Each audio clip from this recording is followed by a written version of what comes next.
ഈ നിലമ്പൂരിലേക്ക് പരിഗണിക്കപ്പെടുന്ന രണ്ട് സ്ഥാനാർത്ഥികളാണ് അങ്ങയുടെ അപ്പുറത്തും ഇപ്പുറത്തും നിൽക്കുന്നത്. ഇതിലാരെങ്കിലും സ്ഥാനാർത്ഥി? അതിനൊരു പ്രൊസീജിയർ ഉണ്ട് കേരളത്തിലെ കോൺഗ്രസിന്.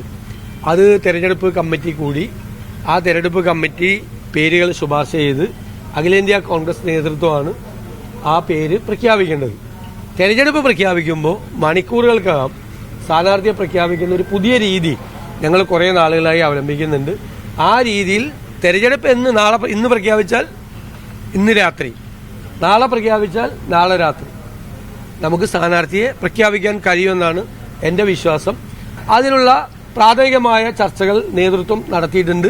അത് കൂടുതൽ കൂടിയാലോചനകൾ നടത്തി ഉചിതമായ ഇപ്പം നിങ്ങൾ പാലക്കാട് എന്തൊരു ബഹളം നിങ്ങളെല്ലാം കൂടി 10 ദിവസം നമുക്ക് ഇരിക്കപ്പുറത്ത് തന്നിട്ടില്ല. നിങ്ങൾ എന്തൊരു വാർത്തയാണ് ഇപ്പം, എന്തൊരു വാർത്തയാണ് കുറേ ദിവസമായിട്ട് എന്തെല്ലാം വാർത്തയാണ് കൊടുക്കുന്നത്. എല്ലാവരും അല്ല കേട്ടോ, എന്തെല്ലാം ഒരു ദിവസം രാവിലെ ഒരു സ്ഥാനാർത്ഥിയുടെ പേര് കൊടുക്കും, എന്നിട്ട് പറയും ഉച്ചയ്ക്ക് പറയും അയാളുടെ ഭാരം കുറഞ്ഞു, തൂക്കം വേറെ ആൾക്ക് കൂടിയെന്ന് പറയും. നിങ്ങളിങ്ങനെ കൊടുത്തുകൊണ്ടിരിക്കുകയാണ്. അപ്പം ഞങ്ങൾ പാവങ്ങൾ ഈ സ്ഥാനാർത്ഥിയെ തീരുമാനിക്കാൻ നമ്മളൊക്കെ വലിയ ആളുകളാന്ന് വിചാരിച്ചാൽ ഞങ്ങൾ നടക്കണം. ഇതൊക്കെ തീരുമാനിക്കണം ഞങ്ങളൊക്കെയാണെന്ന് വിചാരിച്ചിട്ട് നമ്മൾ നടക്കണം. ഞങ്ങൾക്കൊരു അനുമതി ഇതാ ഇത് തീരുമാനിക്കാൻ വേണ്ടിയിട്ട്. ഇന്നലെ വേറൊരു വാർത്ത ഞാൻ കണ്ടു, ഡൽഹിയിൽ നിന്ന് അനുമതി കൊടുത്തു. അപ്പം അൻവർ ഞങ്ങളെ കാണാൻ വേണ്ടി ഇരിക്കുകയാണ്. ഡൽഹിയിൽ നിന്ന് അനുമതി കൊടുത്തു തൃണമൂൽ കോൺഗ്രസിനെ മുന്നണിയിലെടുക്കാൻ. നിങ്ങൾ വാർത്ത കൊടുത്താണ്. അപ്പം ഞാൻ വിമർശിക്കില്ലട്ടാ. ഇടയ്ക്ക് ഞാൻ ഇങ്ങനെ പരിഭവം പറയും, ഇങ്ങനെ തമാശ വിമർശിക്കൊന്നുമില്ല.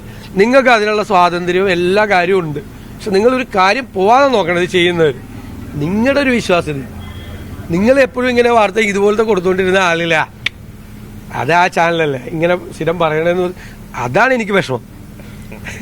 അത് ഓർത്തോളാം. LDF അവരുടെ രാഷ്ട്രീയ വോട്ടുകൾക്കൊപ്പം UDF കിട്ടുന്ന അസംതൃപ്തരായ വോട്ടുകൾ കൂടി കിട്ടിയാൽ വിജയിക്കുമെന്നാണ് അവരുടെ പ്രതീക്ഷ. അങ്ങനെ ഒരു അസംതൃപ്തി UDF അവരുടെ രാഷ്ട്രീയ വോട്ട് അവർക്ക് കിട്ടൂലല്ലോ.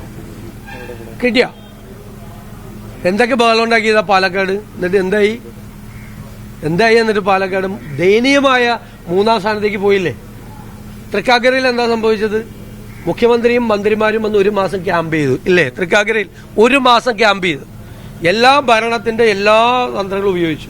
PT തോമസ് ജയിച്ചതിന്റെ ഇരട്ടി വോട്ടില ഉമാ തോമസ് ജയിച്ചത്.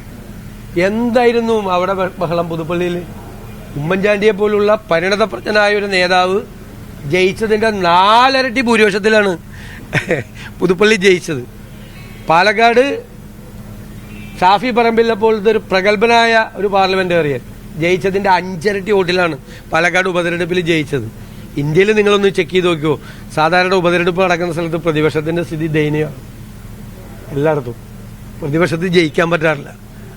കേരളത്തിൽ അങ്ങനെയല്ല. അത് ഞങ്ങളുടെ മിടുക്കാന്ന് ഞങ്ങൾ പറയുന്നില്ല.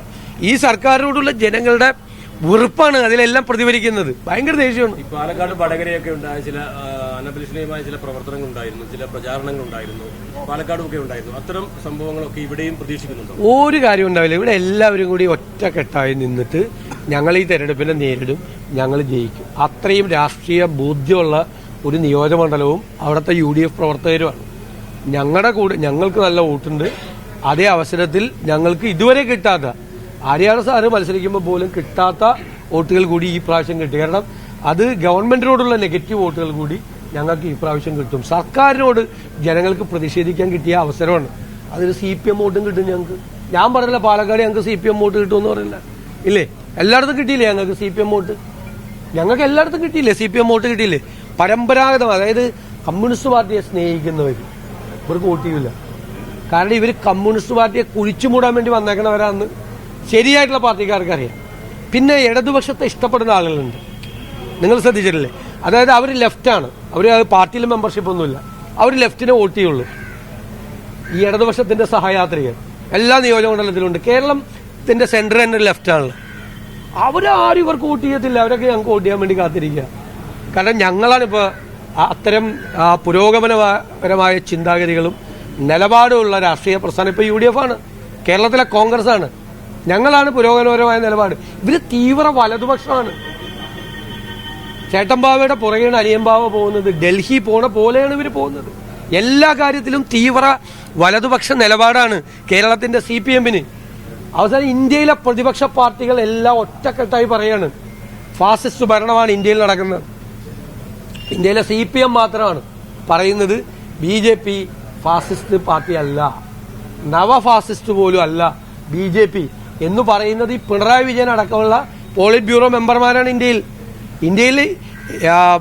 BJPയുടെ ഫാസിസ്റ്റ് ഭരണം അല്ല എന്ന് പറയുന്ന ഇന്ത്യയിലെ ഏക പൊളിറ്റിക്കൽ ഒപ്പോസിഷൻ പാർട്ടി എന്ന് പറയുന്നത് CPM ആണ്. ഈ കേരളത്തിലെ നേതാക്കന്മാരുടെ BJP പ്രീണനം കൊണ്ടും BJP പേടി കൊണ്ടുമാണ് അവർ ഈ പാവം കേന്ദ്ര നേതൃത്വത്തെ കൊണ്ട് ഈ തീരുമാനം എടുപ്പിച്ചിരിക്കുന്നത്. അവരുടെ പൊളിറ്റിക്കൽ സ്റ്റാൻഡാണ്. അവർ BJPയുടെ സഹയാത്രികരാണ്, അവരുടെ കൂടെയാണ്, പേടിയാണ്. കാരണം കേസുകളല്ല.